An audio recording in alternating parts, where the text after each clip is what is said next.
Kita hari ini akan bahas mengenal lebih dekat soal dunia aviasi yang ternyata peminatnya rame banget di Indonesia ya. Walaupun kita sebenarnya secara jumlah bandara di Indonesia itu masih kurang gitu karena Iya kita lagi. banyak wilayah-wilayah yang masih belum tersentuh sama pesawat gitu atau bandara. Tapi ternyata peminat aviasi di Indonesia banyak sekali nggak salah ya kalau kita tuh punya satu tokoh ya di masa lalu yang membuat Indonesia tuh sangat dikagumi akan teknologinya itu Profesor Habibie yang saat itu kemudian bikin Indonesia sangat disegani gitu dari sisi ipteknya soal pesawat. Tapi hari ini kita bukan sama keluarganya Prof Habibie juga ya. Kaget aku. Atau barangkali ada hubungannya. Nah. Kita berkenalan sama Mas Abi Satria. Selamat sore Mas Abi. Selamat sore dan selamat datang di Titik Sore. Kita akan ngobrol banyak hal seputar penerbangan hari ini bersama Kak Eza dan juga Kak Edo. Jadi gimana apa kabar Kak Edo? Kak Takut, Eza? takut. Di take over Besok, ya. besok aku pengangguran Detikers. Kebetulan bukan keluarganya almarhum Habibie, Bukan, tapi saya penggemar beratnya beliau. Pasti Itu yang jelas bikin ya. kenapa aku melakukan ini semua di penerbangan. Kelihatan dari Iya, model kacamatanya. Emang gitu ya. Ini udah sudah terbiasa banget nih memandu gitu ya. Banyak yang orang-orang yang bertanya gitu soal dunia aviasi ini biar lebih dikenal lagi sama orang awam gitu. Karena kan yang gue tahu dunia aviasi adalah yang penting pesan tiket pesawat, ke bandara caranya gimana, berangkat udah gitu kan. Tapi ternyata di balik itu juga banyak sekali sosok-sosok dan juga apa ya, teknologi-teknologi atau bahkan juga cerita yang perlu diketahui gitu ya Kak Abi ya. Betul. Makanya kamu sharing soal dunia aviasi juga. Kita mundur dulu deh ke backgroundnya. Kak Abi ini memang apa, seorang traveler kah atau mungkin juga berkecimpung di dunia aviasi? Iya, jadi kalau background pendidikanku sebenarnya teknik industri. Iya. Nyambung. Tapi memang dari kecil aku suka banget sama penerbangan. Terinspirasi banget sama almarhum B.J. Habibie. Ingin sekali seperti beliau, tapi nggak mungkin ya. Beliau super jenius yang udah sampai dapat kewarganegaraan istimewa dari Jerman. Yang udah punya hak paten segala macam di dunia penerbangan gitu ya. Aku pengen banget seperti almarhum. Dan itulah kenapa yang menginspirasi aku buat bikin konten yang bisa bermanfaat buat banyak orang. Karena kayak almarhum bermanfaat banget untuk Indonesia gitu kan. Tapi gimana caranya aku bisa seperti beliau? Akhirnya aku mencoba buat itu konten. Dari 2017 waktu itu awalnya lewat YouTube aku bikin tutorial cara naik pesawat. Oke. Hasilnya banyak yang hujat.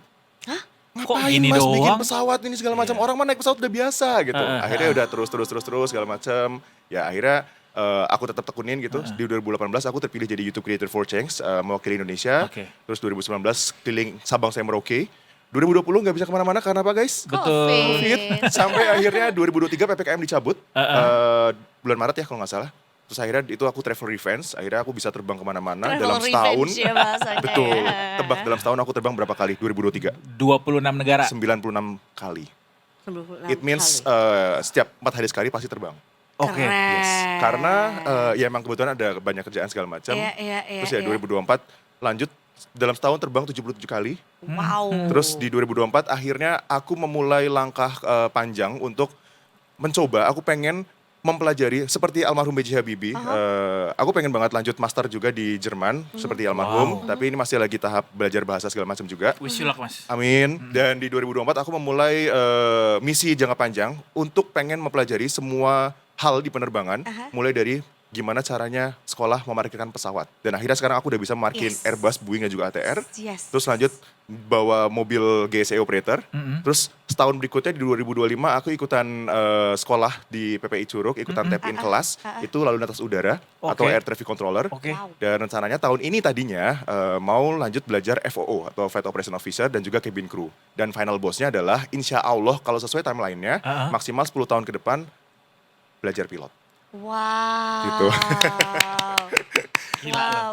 Ini Maksudnya dengan background beliau adalah karyawan yang resign dan kemudian mempelajari itu semua dalam waktu, I can say ini waktu yang singkat gitu, tapi banyak banget, padat banget yang dipelajari gitu. sibuk lah pokoknya Sibuk. ya. Sebetulnya nggak Mas Abi ya. singkat karena dari kecil sebetulnya. Oke. Tapi Secara pendidikan minatnya formalnya dapetin buat yang kayak license apa segala macamnya Iya, itu iya, ya iya, belajarnya iya. baru-baru ini aja. Jadi energinya itu ternyata sebenarnya udah dikumpulin dari kecil ya. dari kecil. Disalurkan lah semua dalam beberapa tahun ini. Betul. Terus itu sekolah kayak gitu mau biar bekerja di bandara? Enggak, karena biar just for fun aja. Jadi apa yang aku kontenin itu adalah landasan keilmuannya. Betul. Karena kan kalau kita mau berbagi ke masyarakat atau apa ya asal cuap-cuap nggak bisa dong. Apalagi dunia penerbangan kan itu ya harus presisi kan. Berarti it's not too late ya Mas ya untuk memulai itu semua ya? Bisa dibilang gitu juga?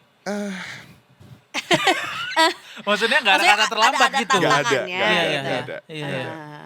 Mas, tapi juga nih ya, akhirnya dimulai dari ngonten kan, let's say 2017 deh gitu ya, dari Ya. yang awal cerita Mas Abi juga, yang akhirnya orang banyak hujat, tapi sekarang justru peminatnya banyak dan terbuktikan bahwa nggak semua orang pernah naik pesawat, Ya. nggak semua orang tahu gimana caranya check in di bandara gitu ya, itu Betul. ngebuktiin bahwa sebetulnya ya ada timpang lah ya yang udah sering banyak, tapi sebetulnya yang nggak paham juga banyak banget juga gitu. Betul. Itu jadi misi dirimu juga kan? Betul, sebenarnya? betul. Bahkan fun fact-nya di EduTrip yang sekarang aku punya ini, nah itu Let's talk about that. dari ribuan peserta offline-ku, itu mereka, kalau aku bisa bilang ya, sekitar 70% mereka sudah biasa terbang dan mereka mau pengen dalam tanda kutip memperdalam ilmu penerbangan mereka, walaupun dalam kelasku itu sebenarnya ngebahas dunia penerbangan lebih di permukaan aja, tapi aku mengemasnya dengan bahasa yang lebih manusiawi, yang akhirnya mudah Lebih dimengerti oleh membumi mereka. ya. Betul, walaupun teknis banget sebenarnya gitu, sampai kayak role play komunikasi pilot sama ATC kayak gimana, markirin pesawat kayak gimana, itu aku ajarin ke mereka. Menanya, genuinely asking, kenapa sih kalau pilot ngomong tuh kayak this is your captain speaking from the galley, we're ready to take off. Thank Udah you. gitu kayak lagi pilot juga. Kenapa kan nggak kita juga nyebutin pengen, eng-nya. apakah itu emang pilot ngomongnya gitu, dokter nulisnya jelek? Apa gitu, gimana sih? Ada Jadi, penjelasannya. Sebenarnya ketika kami mencoba mendengarkan ya dari perspektif kami, misalkan lewat radio juga gitu ya, apa yang diomongin itu jelas, clear.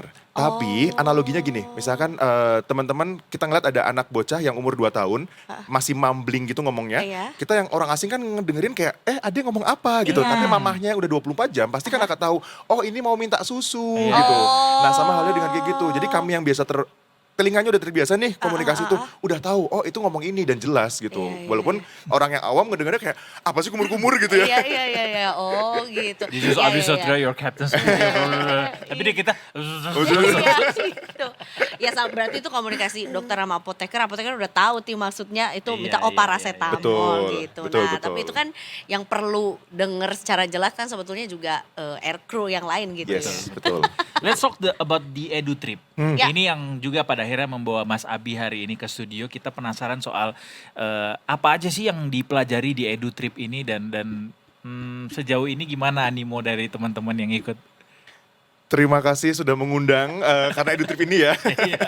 Jadi seperti yang tadi aku ceritain dari awal aku ngonten soal penerbangan gitu ya. Itu memang awal-awal banyak yang hujat karena kayak apaan sih ini informasi terlalu dasar banget, ngapain dibikinin konten segala macam. Yang turns out itu dari ratusan juta masyarakat Indonesia banyak yang belum pernah terbang, belum pernah tahu itu penerbangan kayak gimana, prosesnya seperti apa segala macam gitu.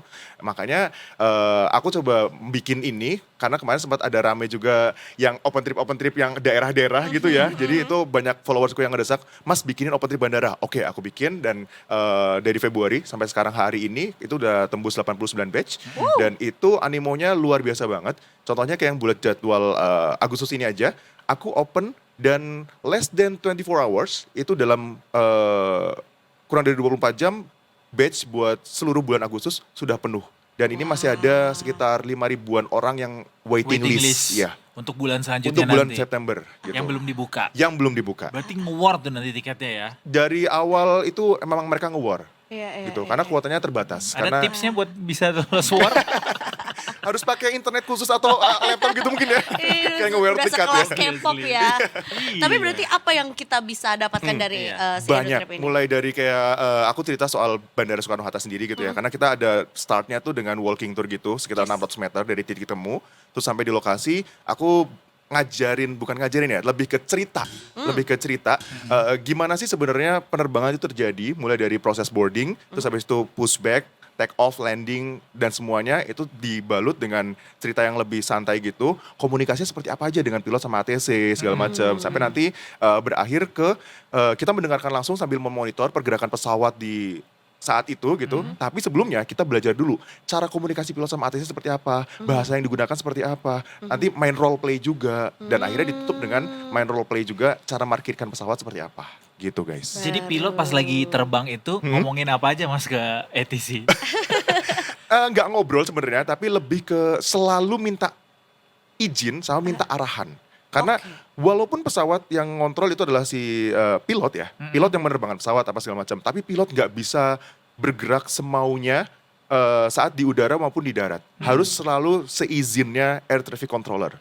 Misalkan buat pushback, buat taxi, itu setelah taxi mereka pilot nggak tahu harus lewatin mana aja. Terus take off-nya dari runway berapa, apa segala macam. Terus pas udah di atas itu harus kemana-mananya, lewat mana Dari jalurnya. ATC yang ngabarin. Iya, harus izin sama Iya. ATC-nya. Gitu. Berarti the whole journey ketika di atas itu sampai bawah pun juga Yes. itu komunikasi terus ya? Gak putus komunikasi dari pilot sama ATC itu. Boleh Tapi bercanda nggak? Enggak dong. Apa Maksud maksudnya? gue bercanda kayak Enggak, yang boleh pantun Indo-Indo. cuman pramugari aja.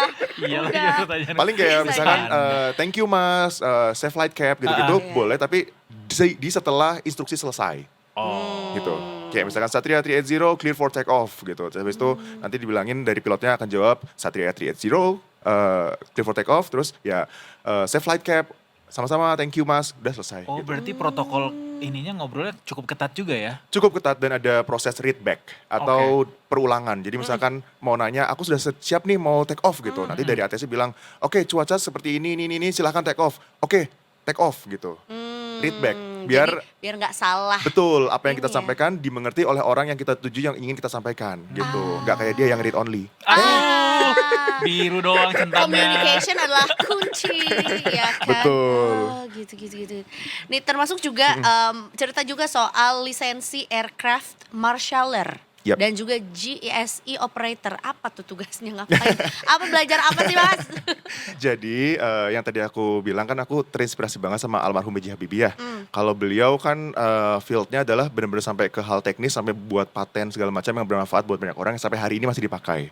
Kalau aku ingin bisa bermanfaat untuk banyak orang dengan cara membagikan tips and trick atau mungkin info soal penerbangan, tapi aku harus mengerti dulu dong gimana ini bekerja. Nah makanya aku ngambil ikutan belajar aircraft marshaller atau tukang parkir pesawat. Yang akhirnya ya sekarang aku udah bisa parkirin Airbus, Boeing, ATR segala Serius? macam. Yes dong. Berapa lama mas belajar itu? 2 bulan, sebulan teori dan praktek, sebulan OJT. Jadi yang pakai jaket Betul. kuning di... Iya, terus bawa kayak semacam lampu Betul. atau itu ya? Iya, Iya, lampu oke. kalau malam hari, kalau siang hari itu namanya pakai bat, kayak raketnya pickleball. Tapi ada pingpong tenis meja. warnanya itu Ada ya? warnanya, warna merah. Mas ceritain ke kita seberapa sulit markirin A380 kemarin yang kemarin sempat markir di Suta.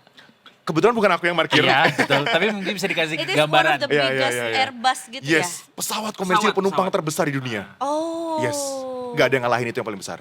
2 lantai dari depan saya belakang. Dan baru pertama kali juga mendarat di Indonesia juga ya, yang Di sebesar Suta. itu. Di Suta sebagai penerbangan berjadwal. Karena fun fact-nya sebenarnya A380 pernah mendarat di Suta, tapi dalam kondisi emergency. Jadi ada PAX yang butuh medical attention gitu. Jadi pesawat itu mendarat Mendarat darurat di di Suta. situ. Bukan mendarat darurat, tapi mendarat emergency gitu.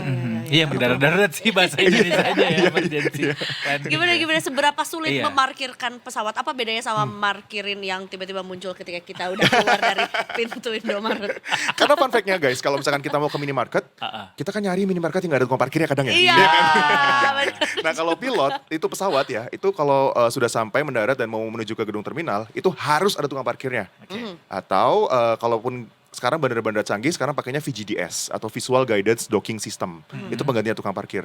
Itu teknologi tuh. Teknologi, ada kayak TV gitu di ujung depan gedung terminalnya. Nanti yang biasanya kalau tukang parkir kan kayak Iya, gini-gini ya. betul. Nah nanti itu digantikan oleh TV itu. Nanti TV itu yang akan ngasih tunjuk kayak segitiga gitu, arah panah kalau misalkan dia kurang lurus. Kanan dikit, kiri dikit, 50 meter, 15 meter lagi, 10 meter lagi gitu. Berarti udah gak pakai tenaga manusia lagi kalau pakai itu. Di bandara-bandara yang sudah punya teknologi iya, tapi tetap ada yang standby di bawah karena yang namanya teknologi pasti kan ada Iya. chance of Iya. failure-nya kan. Ah. Gitu guys. Di Indonesia tapi belum ada ya? Di Soekarno-Hatta Terminal 3 ada. Oh T3 udah. Yes, jadi kalau kalian keluar dari pesawat, masuk ke Garbarata, jangan lupa lihat di depan hidungnya pesawat, pas lagi udah ke docking ke Iya. Garbaratanya, itu ada satu tiang, ada TV kayak gitu, itu namanya VGDS. Oh. Itu penggantinya tukang parkir.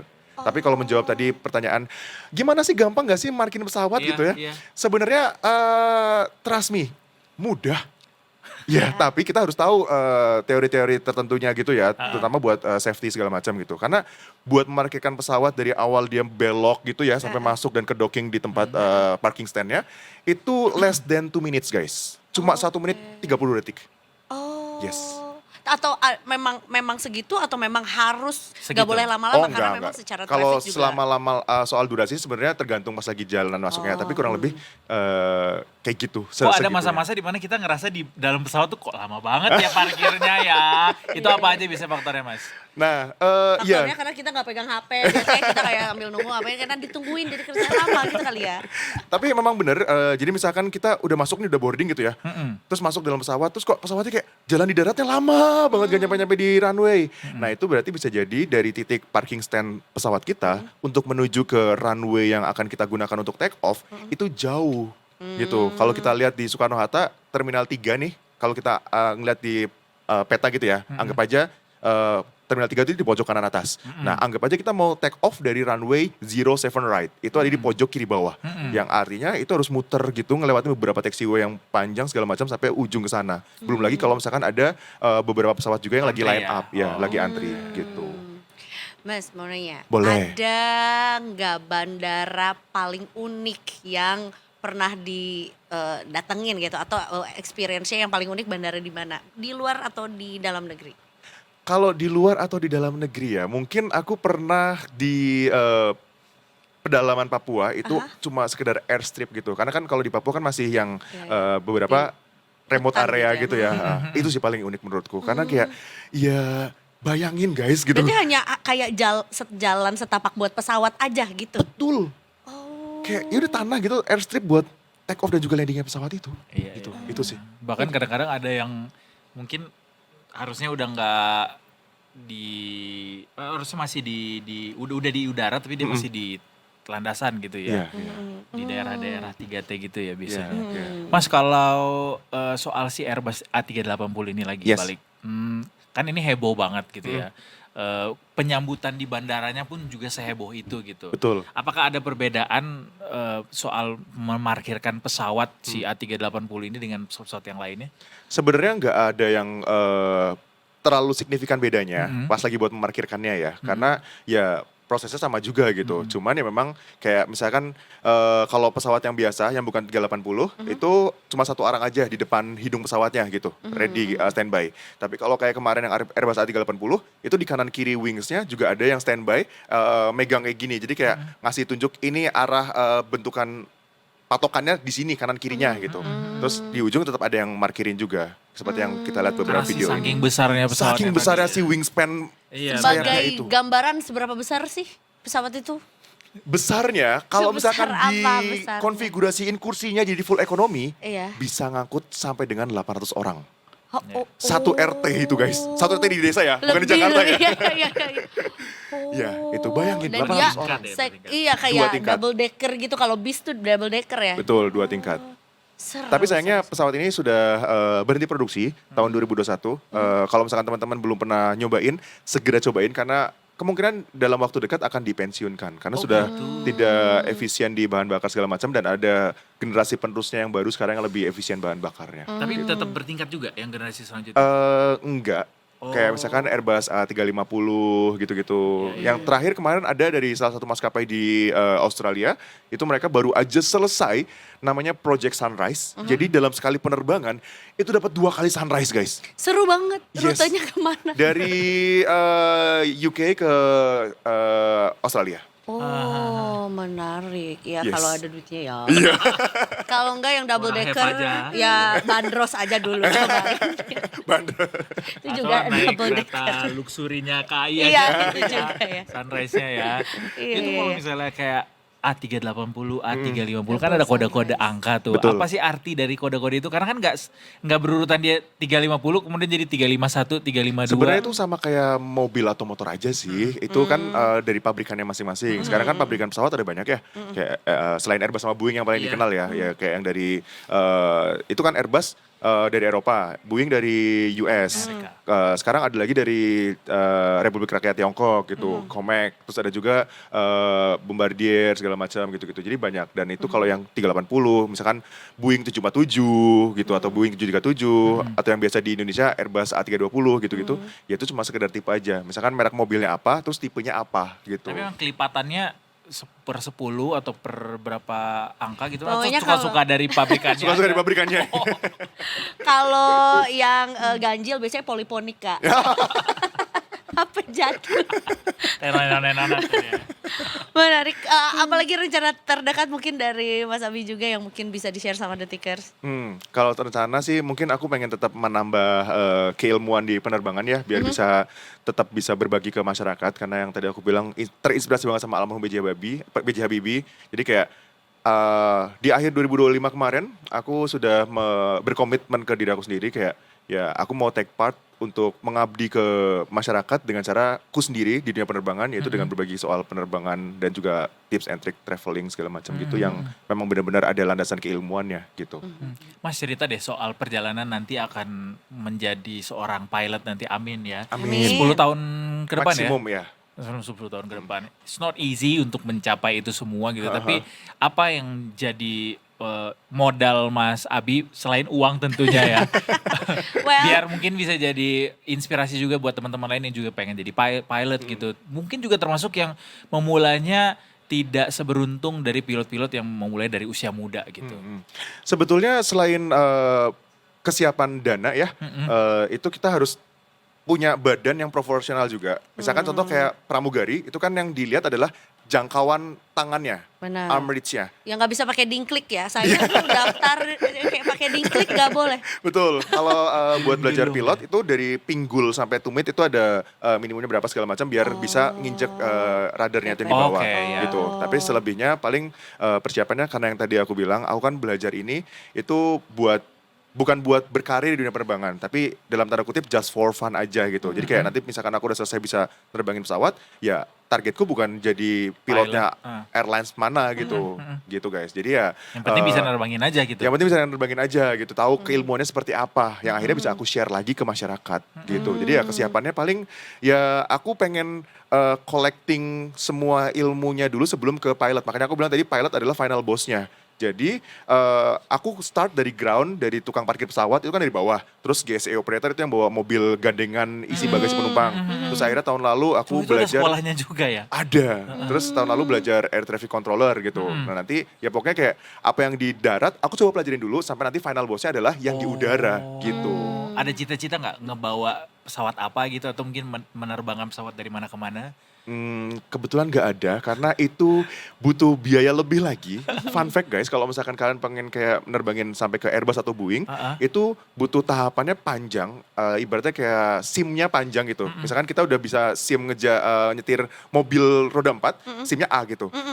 Tapi ada truk yang sama-sama roda 4, apa kita bisa setir ke sana? Nggak bisa kan? Harus upgrade SIM-nya jadi B1 atau B2 misalkan gitu. Nah sama halnya dengan kayak gitu. Nah kalau buat pilot, itu kita mulai dari paling bawah dulu. Pilot yang buat pesawat-pesawat latih. Itu seenggaknya, nggak tahu harga pasaran sekarang berapa, tapi rata-rata kalau aku bisa bilang 1 miliaran. Nah kalau Apanya misalkan tuh? sekolahnya. Oh sekolahnya. Kalau Oke. misalkan buat Pesawat sampai latih ke biasa ya. nerbangin Boeing atau Airbus segala macam, itu sebenarnya bisa pas lagi nanti disekolahin sama maskapainya atau mungkin kita bisa ngambil lisensinya sendiri, tapi seenggaknya bisa ngebutuhin up to 2 miliaran sampai 3 miliaran, tergantung sekolahnya. Tambahin Gitu. Kak. Itu untuk di tahun ini. Iya. Belum di 5 tahun lagi, belum dihitung sama Oh inflasinya. iya betul. Gitu. Kalau rupiahnya. Jadi selain badan sehat fisik mental jiwa raga, harus kuat juga. Iya, Iya. kantongnya juga harus kuat ya. Harus punya waktu ya. Waktu. Mas Abi berteman gak sama itu tuh admin yang suka nawarin sewa-sewa jet pribadi? Dia kan cukup Iya. viral juga tuh di Threads tuh Iya. dia menawarkan jasa untuk kayak ada yang mau sewa jet pribadi gitu. Itu beda lagi juga ya Beda kalau penerbangan pribadi dengan Betul. pesawat pribadi gitu ya. Pilotnya license-nya beda lagi. Tapi kalau komunikasinya antara ATC sama pilotnya sama. Bahkan kayak kemarin aja yang Airbus A380 itu sama, persis sama. Kayak ya udah Emirates 358 runway 07 left clear to land gitu. Ya udah selesai gitu aja. Tapi yang beda adalah setelah pesawatnya itu mendarat, itu ada angin yang besar banget yang di belakang itu. Itu namanya wake turbulence. Yang kalau misalkan ada pesawat di belakangnya Airbus A380 mendarat lagi, itu bisa goyang karena anginnya masih kenceng. Nah itu yang ada separasi atau dikasih jeda jarak gitu, I see. sampai akhirnya pesawat lainnya baru boleh mendarat lagi. Jadi setelah kemarin Airbus A380 mendarat, runway inspection, kasih jeda dulu biar anginnya, ibaratnya anginnya lewat dulu segala macam gitu, baru boleh mendarat lagi. Kalau komunikasinya sama semua. Kalau di ATC itu berarti nggak boleh tidur ya? Semua kerjaan kayaknya nggak boleh tidur ya kalau kerja Maksudnya ya. ciri-ciri waktu gitu mas. Atau Fun fact kalau di ATC itu kerjanya 2 jam kerja aja guys. Oh gitu, satu Yes. orang tuh punya. Jadi 2 jam kerja, habis itu istirahat 2 jam, habis itu kerja lagi 2 jam. Gitu guys. Oh, tapi itu berkesinambungan dalam satu hari atau Iya, beda satu hari? satu shift. Oh. Karena kan dia 24/7 kan. Aku juga Iya, betul. cukup penasaran ketika long flight tuh kan juga katanya pilot dan juga aircrew yang lain tuh punya ruangan sendiri untuk istirahat. Kayak Iya. apa bentuknya gitu. Karena kayaknya nggak boleh dikasih lihat Konfidensial. iya ya gitu, dikasih lihat gitu kayak apa. Sebenarnya sama kayak bunk bed di kereta gitu loh guys. Jadi ada iya. di dalam pesawatnya itu ruangan khusus yaitu kayak bunk bed aja gitu. Iya, Mereka iya. Emang rest benar di buat sana. istirahat doang juga Betul, gitu ya. kalau long flight gitu. Kalau Gue cuma kebayang terbang kayak dari model sensuary gitu kayak pesawatnya. mewah banget. Siapa kemarin yang Siapa? yang filmnya Ryan Gosling yang kemarin Project Amer- no. Project Hail Mary. Kan dia tuh punya ruangan yang kayak layar semua tiba-tiba bisa diganti-ganti. Gue kira kayak Iya, gitu. Kan, Ternyata ya. tetap kayak bunk bed biasa aja ya. Iya, betul. Istirahat. Oke Oke deh. deh. Good luck untuk semua rencana-rencananya juga ya Mas Abi. Thank Kita you. nantikan juga di kanal-kanal dirimu juga ya di sosial medianya karena semuanya di-share nih. Jadi buat yang penasaran atau mungkin yang berharap mendapatkan kuota untuk edu tripnya ya banyak-banyak berdoa aja Kapan ya. mas yang September dibuka? Belum tahu karena sebenarnya tergantung dari agendaku karena aku cukup padat buat terbang-terbangnya kan I see. gitu. Jadi nggak setiap tinggal hari- nggak dinantikan setiap aja minggu. ya nanti. ya. Betul. Nyalain loncengnya guys. Mas Abi tipe yang kalau mau flight ke luar negeri hamin berapa jam berangkat ke bandaranya?